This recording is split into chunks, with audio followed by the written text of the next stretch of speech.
Hi you guys, welcome back to Kirshner Farmstead. If you are new to our channel, my name is Kirsty and today we are going to be doing our first book review, okay?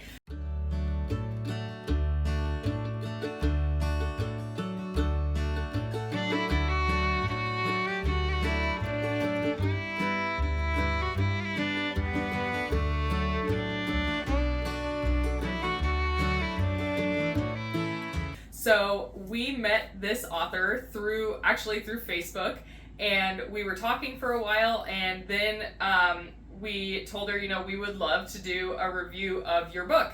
And so she sent us this copy. It is called Food Preservation for Preppers, okay? It doesn't get much simpler than that. It absolutely is what it is, okay?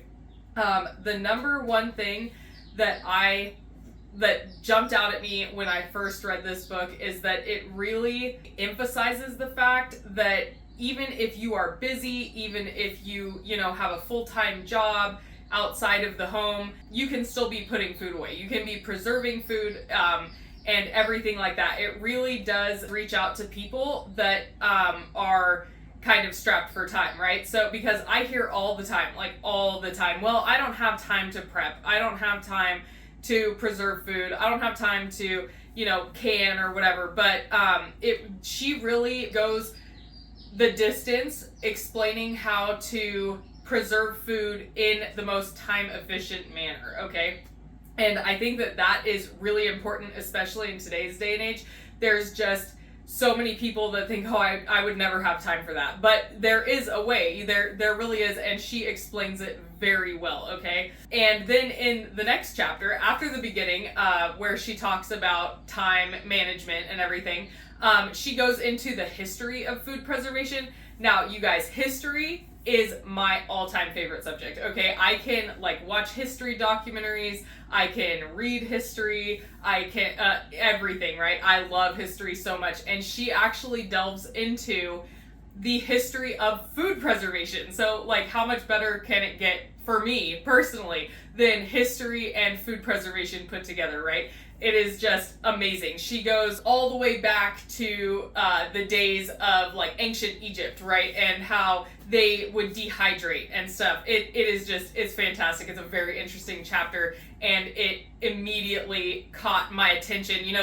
The first chapter was great, but the second chapter really is what caught my attention and drew me into the book. Next, she goes into the importance of having a plan before. It's kind of a plan before your plan, right? Okay, so let's say that you are going to be planting out 50 tomato plants, okay? She wants you to do the calculation to make sure that you are going to know how many tomatoes you are going to get off of each of those plants, so that you know that when you will be needing to harvest them and when you will be needing to preserve them, okay? So I think that is really, really great, and it makes sure that you are going to be ahead of the game, okay? So it never fails, you guys. There is always a time where you will harvest something and it will go bad on your counter, okay? We hate it, it's just not ideal, but it does happen, and typically it's because of time management problems, right? And she really goes into planning. Make sure that you have the time to process the tomatoes from the 50 tomato plants that you planted, right? The perfect example of this is when I was pregnant with Colt, we planted about 300 tomato plants, and they were beautiful, well producing. Oh my gosh, they did fantastic. We got hundreds of pounds of tomatoes that year. However, once Colt was born, he was born right in the heart of spring, and so by the time that the harvest was really rolling, we had a 3-month-old, right? So we did not get out there and process the tomatoes like we should have, and they literally just rotted into the ground. Now, I know that that's a little bit different, but I still could have looked ahead and been I probably won't have time to harvest and process 300 tomato plants, right? Okay, so that is exactly what she's wanting you to do. She's wanting you to make sure that you are planning accordingly for your lifestyle and trying to see the best you can what you will be able to do, right? I can really say that I do feel like this book is fantastic for beginners because she delves deep into every single different thing.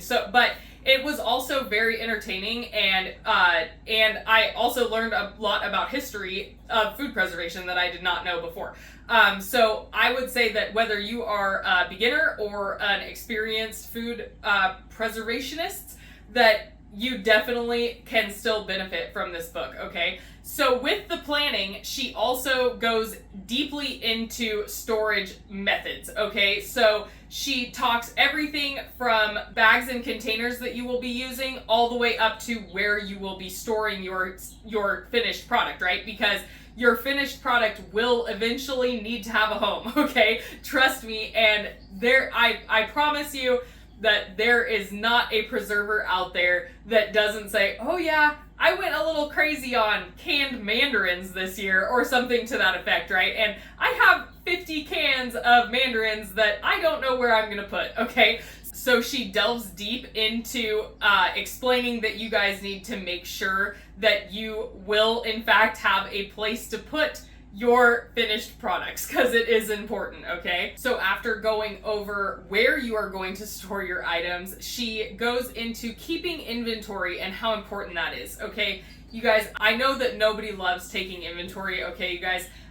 When I was working in the restaurants and the bakeries, we had to do inventory, right? It was just part of the job. We normally had to do it once a month, and that's just part of what it was, right? Well, it's also really important that you, as a preservationist, that you take inventory also, okay? There are ways that you can do it to make it seem less daunting, okay? I know that some people will keep like a clipboard in their pantry with all of the items that they have, or like on the outside of their freezer, something like that, and then once you add something or take something out, then you just mark that off the list, right? So that is a much easier way than going in and having to do like a full inventory every month, or every like we realistically do like more like seasonally do inventory. Like for my seeds, for instance, I do inventory in spring and in fall, okay? So, or winter. Normally it's winter. Before I start ordering new seeds, I'll do my inventory, know what I have, and then once I've planted all of the seeds for the year, I'll do inventory again, and just keep, that's typically how I do it. So it's not like I'm doing it constantly, but it is easier to keep a tally that way. So the next thing she goes into is knowing your fresh storage times, which is really key to preserving and being on a timeline. I was actually just discussing this with my mom the other day, actually. So you have to know so let's say you have blueberries, you have apples, and you have bananas in your pantry that you have to preserve, right?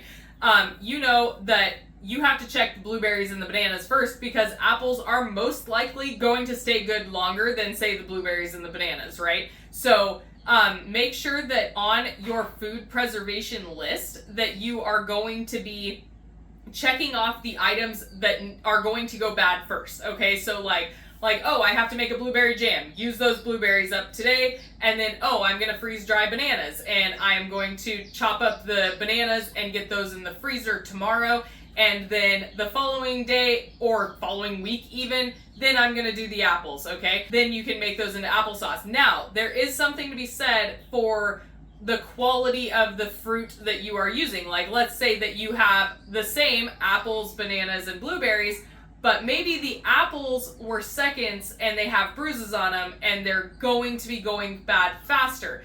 Then you need to, and this all comes with time and knowing what you are, really just knowing food preservation, right?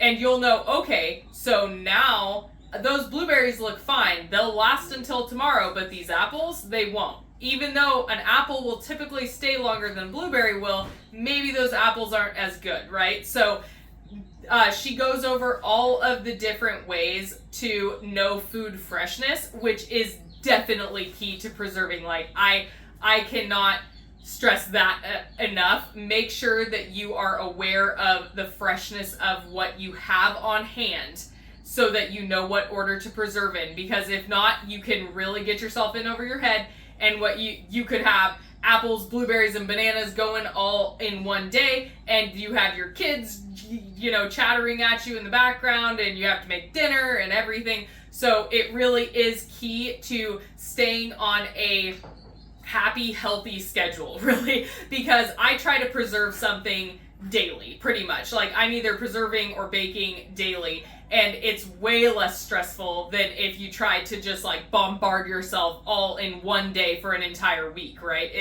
It really helps. Just like time management. She really, like I said at the beginning of this, she really emphasizes time management and how to be able to prepare even when you are short on time. Okay, so from chapter 5 until the end is really just all of the different types of food preservation broken down into chapters, okay? So chapter 5 is going to be everything that you need, like all of the items that you would need, like bowls and cutting boards and knives and all of that type of stuff. She really breaks it down really well for us, so that like if you were starting from scratch and have never prepared anything in your life, it is in here, okay? Like, you will be able to know what you are going to need, all right? And then after that, she just each chapter, so chapter 6 is on canning, and she goes over all of the equipment. She goes over both water bath and pressure canning, and times and elevations and weights and gauges and all of that type of stuff that you would absolutely need to know if you are new to canning, or just a refresher if you aren't new to canning, I still have to look up times for canning, even though I know my elevation and everything. That when you're water bath canning, stuff has different times, right? That's just the way that it is. And she has a chart in here for that also. Then the chapter after that is going to be freezing, and she talks about how to prepare each different type of food, fruits and vegetables for the freezer. And then she even has a little section at the end of the freezing chapter about freeze drying. She doesn't go very deep into it, but she does encourage getting a freeze dryer if you have the means to. And then after that, the next chapter is dehydration. Again, she touches a little bit on the history of it, because dehydration goes back to the first civilizations.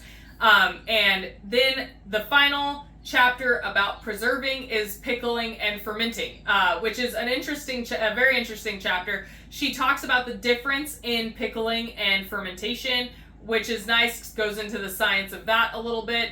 And then the last chapter is the closing, okay? And I wanted to read you a paragraph out of this chapter, and it is, regardless of why you preserve food and what factors contributed to your choices in lifestyle or how experienced you are, there are things you can do to get organized and speed things up.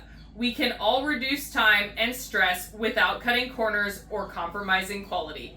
And I really feel like that one paragraph sums up this entire book so nicely, okay? So it doesn't matter who you are.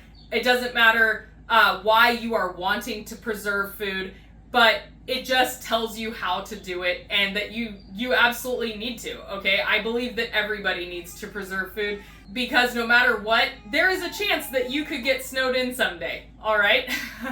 Okay, so that timing was perfect. My baby just woke up. And if you have any questions about this, I will leave a link to this book in the description below. If you guys enjoyed this video, I hope you will like, subscribe, and share with your friends. And as always, have a blessed day. Bye!